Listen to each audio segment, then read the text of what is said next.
4 Disturbing True Spring Break Horror Stories Part 1. Hey everyone, welcome back. It's late, the lights are low, and tonight we're drifting into something a little different. Spring break. You know, that magical time when college students flee their responsibilities and descend upon unsuspecting beach towns with the singular goal of making terrible decisions. Most of them come home with sunburns and regrettable tattoos. Some don't come home at all. So go ahead and get comfortable. Dim those lights. Let the glow of your screen be the only thing keeping you company as we wade through 4 true spring break stories that went very, very wrong. These aren't the kind of stories that make it into those beach party montages. These are the ones people whisper about years later when someone asks, "Hey, whatever happened to?" Let's begin. The Panama City Beach House 2009. Panama City Beach, Florida, March 2009. If you've never been, picture every spring break cliché you've ever seen compressed into one long strip of hotels, bars, and beach. It's loud, it's chaotic, and it's exactly where 6 college juniors from Auburn University decided to spend their break. They rented a house. Not one of those massive party mansions, but a decent 3-bedroom place about 2 blocks from the beach. Close enough to walk to the chaos, far enough to maybe get some sleep. The group was pretty typical. 3 guys, 3 girls, all friends since freshman year. They'd been planning this trip for months, scraping together money from part-time jobs and splitting costs down to the dollar. The house itself was fine, a little worn down, sure. The kind of place where the furniture doesn't quite match and there's a lingering smell of mildew that no amount of air freshener can quite cover. But it was cheap, and it had a backyard with a rusty grill, and that was good enough. They arrived on a Saturday afternoon, unpacked their bags, claimed their sleeping spots because of course they'd crammed 6 people into a big's 3-bedroom house and headed straight for the beach. That first night went exactly as you'd expect. Too much drinking, terrible karaoke at some tiki bar, stumbling home around 3 a.m. Sunday was more of the same. By Monday, they'd fallen into a rhythm. Wake up late, nurse hangovers, hit the beach, pre-game at the house, go out, repeat. It was Tuesday night when things started feeling off. They'd all come back from the bars around 2 a.m., exhausted and ready to crash. The house was dark when they got there, which was normal. They'd turned off most of the lights before leaving. But as they fumbled their way inside, one of the girls, Melissa, noticed something strange. The back door was open. Not just unlocked, open, swinging slightly in the night breeze. Now, they were pretty sure they'd locked it. Pretty sure. But after 4 days of drinking and sun exposure, nobody was entirely confident about anything. So they chalked it up to someone being careless, locked the door properly this time, and went to bed. Wednesday morning, they woke up to find the kitchen in disarray. Cabinet doors hanging open. The refrigerator door slightly ajar. A chair pulled out from the table, angled toward the hallway like someone had been sitting there, watching. "Okay," said Tyler, one of the guys, trying to sound more confident than he felt. "Which one of you got midnight munchies and trashed the place?" Nobody claimed responsibility. They all remembered going straight to bed, but again. Drunk college kids, shabby rental house, spring break brain fog. Easy to explain away. They cleaned up the kitchen, laughed it off, and headed to the beach. That night, they decided to stay in. Order pizza, play drinking games, keep it low-key. By midnight, most of them were scattered around the living room in various states of consciousness, sprawled on the couch, slumped in chairs, one girl asleep on the floor using someone's backpack as a pillow. That's when they heard it. Footsteps. Slow, deliberate footsteps coming from upstairs.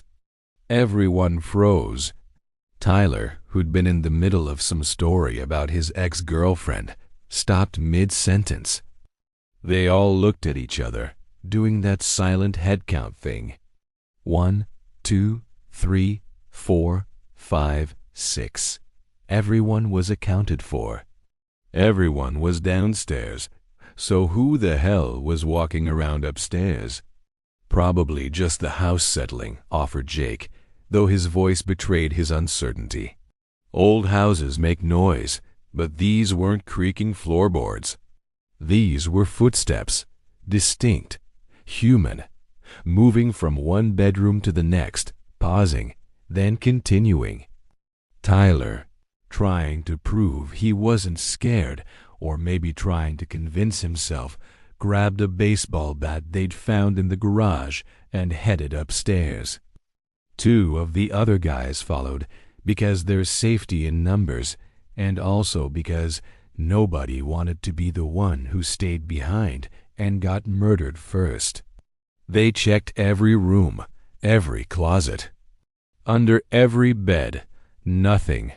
Not a single sign that anyone had been up there. The windows were all locked from the inside. No forced entry.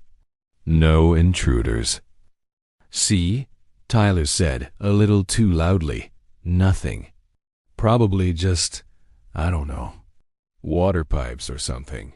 They went back downstairs, tried to resume their card game. But the energy had shifted. Everyone was listening now, waiting for another sound that didn't come. They made it through the rest of the night without incident, though nobody slept particularly well. Thursday morning, they were all eager to get out of the house. Spent the entire day at the beach, stayed out late, avoided talking about what had happened. When they finally dragged themselves back to the house around 2 a.m. on Friday morning, every single light was on. Every single light. Not just the ones they'd left on, all of them.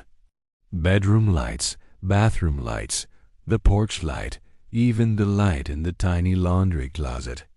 The house was blazing like a beacon. "Okay, nope," said Melissa. "We're staying in a hotel, but here's the thing about spring break in Panama City. By late Thursday night, there are no hotel rooms." They'd called 6 places. Everything was booked solid. So they were stuck. They did a sweep of the house. Again, nothing out of place. No signs of intrusion. The doors were locked, windows secure. It was as if the lights had simply turned themselves on. Jake suggested checking the breaker box. Maybe there was some electrical issue. But nobody really wanted to go poking around in the garage at 2:30 in the morning.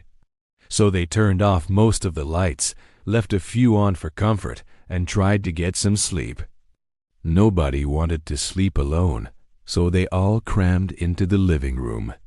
Made a fort of blankets and pillows on the floor, like they were kids having a sleepover. Safety in numbers. Around 4 a.m., Melissa woke up because she needed to use the bathroom. She'd been holding it for over an hour, trying to will herself back to sleep, but eventually nature won out.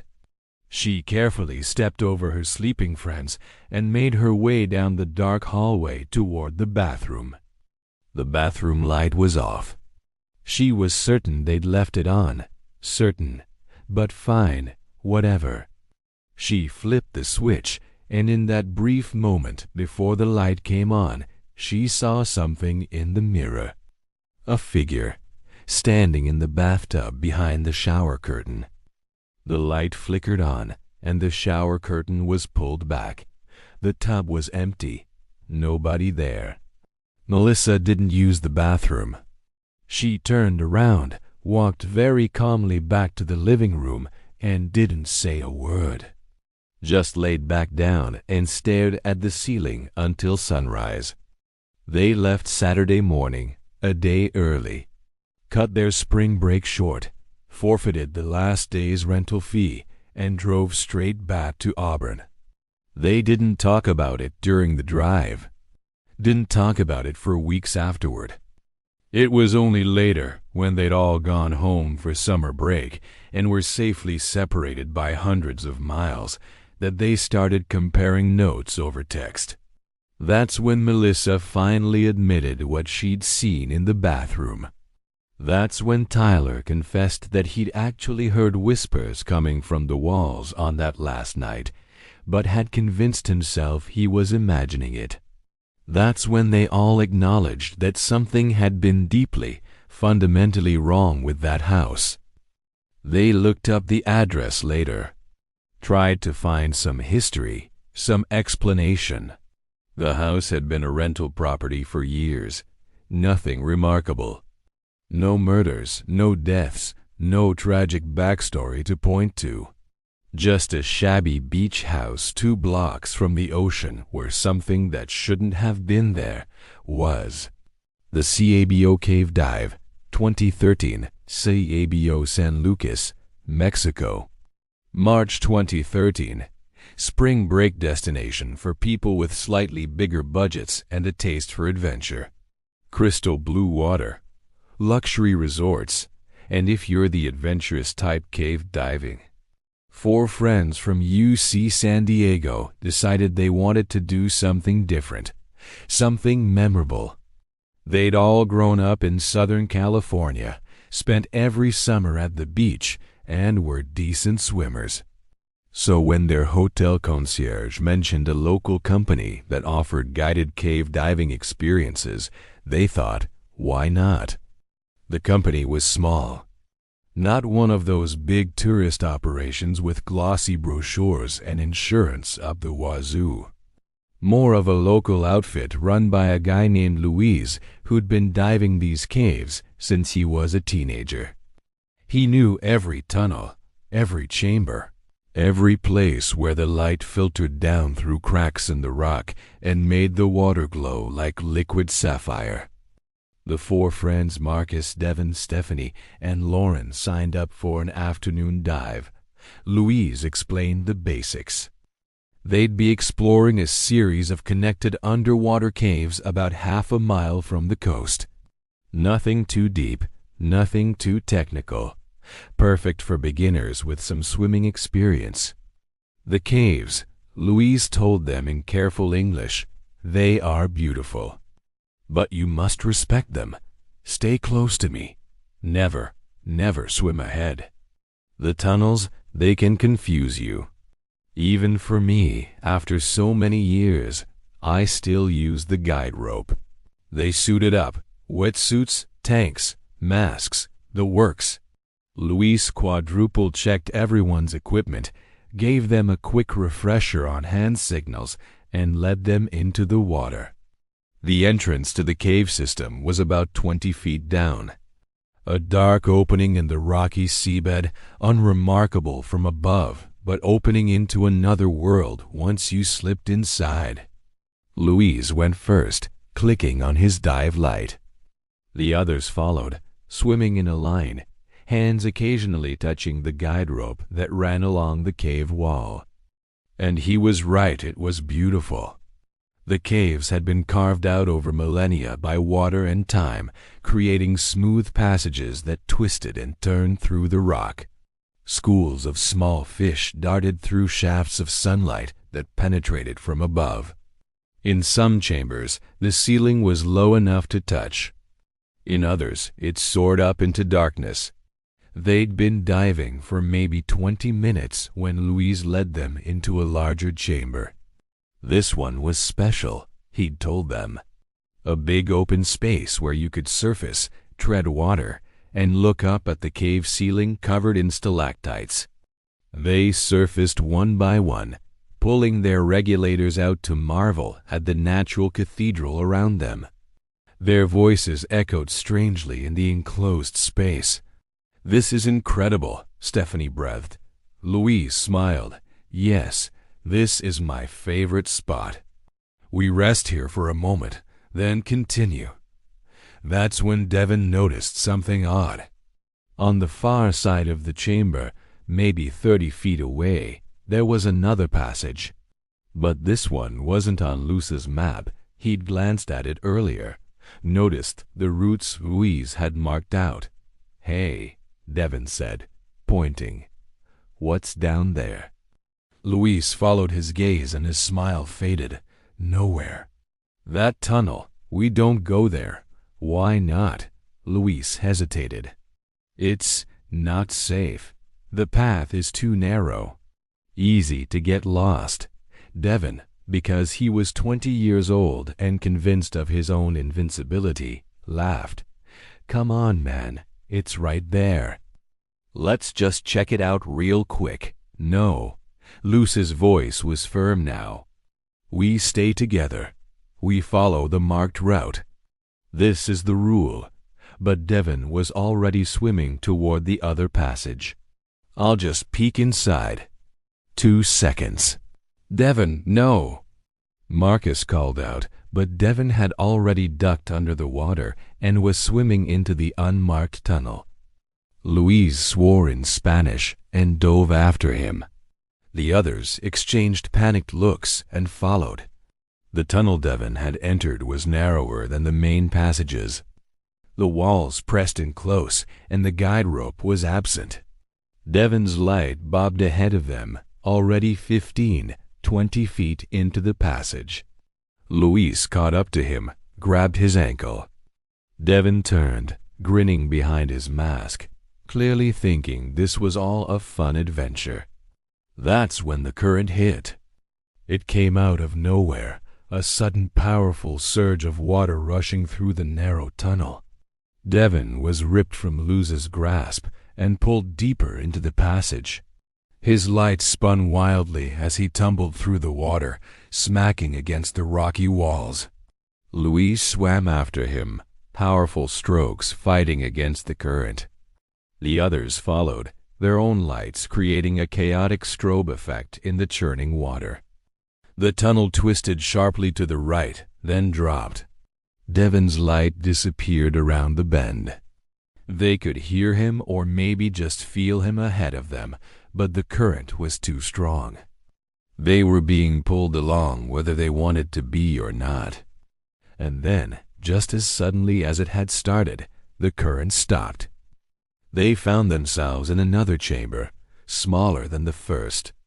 Devin was there, floating in the water, his regulator still in his mouth, breathing hard. He gave a thumbs up, trying to show he was okay. Louise surfaced, pulled out his regulator, and for the first time since they'd met him, looked genuinely scared. "We need to go back," he said. "Right now, that current. It shouldn't exist. This chamber, I don't know this chamber." They'd been swept into a part of the cave system Louise had never seen. Off the map, uncharted. The problem was, they couldn't find the way back. The tunnel they'd been pulled through had multiple branches. 3, maybe 4 different passages leading off from the chamber they were in. The current had pushed them through so fast, none of them had been able to mark which way they'd come.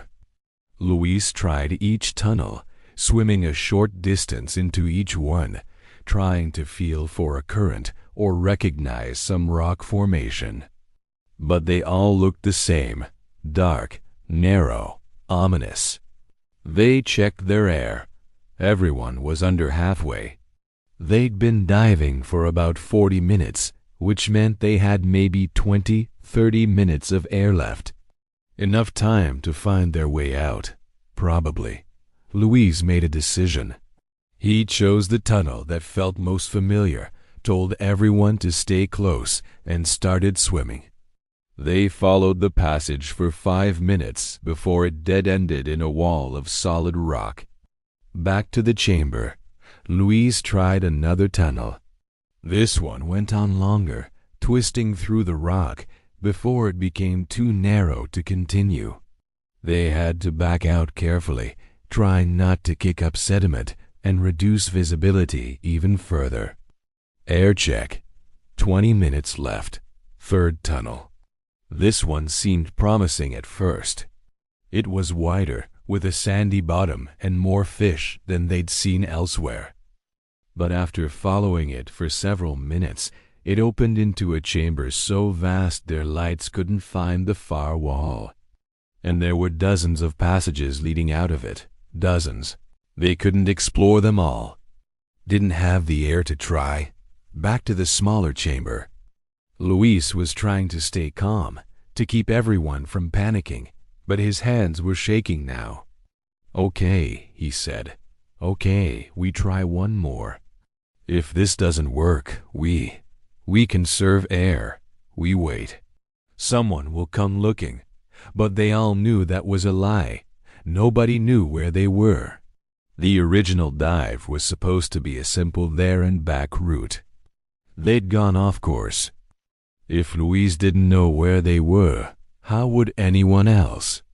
10 minutes of air left. They tried the last tunnel. This one was different. The walls were smoother, more worn. And there, just visible in the beam of Luce's light, was a guide rope. They'd found it. Found their way back. They swam faster now, following the rope through the twisting passages, past the beautiful chamber with the stalactites, through the narrow entrance tunnel, up toward the sunlight that filtered down from above. They surfaced in the open ocean with maybe 2 minutes of air to spare. All of them gasping, ripping off their masks, treading water in the waves. They made it back to shore, collapsed on the beach. Devin was sick, throwing up seawater and adrenaline. The others just lay there, staring up at the cloudless blue sky. Luis sat apart from them, his head in his hands. When he finally looked up, his eyes were distant. "That chamber," he said quietly. "I've been diving these caves for 30 years. I know every tunnel, every turn. That chamber, it wasn't there. It's not possible. The cave doesn't go that way." They tried to explain it away. Maybe he'd just never explored that section. Maybe the current had disoriented him. Maybe.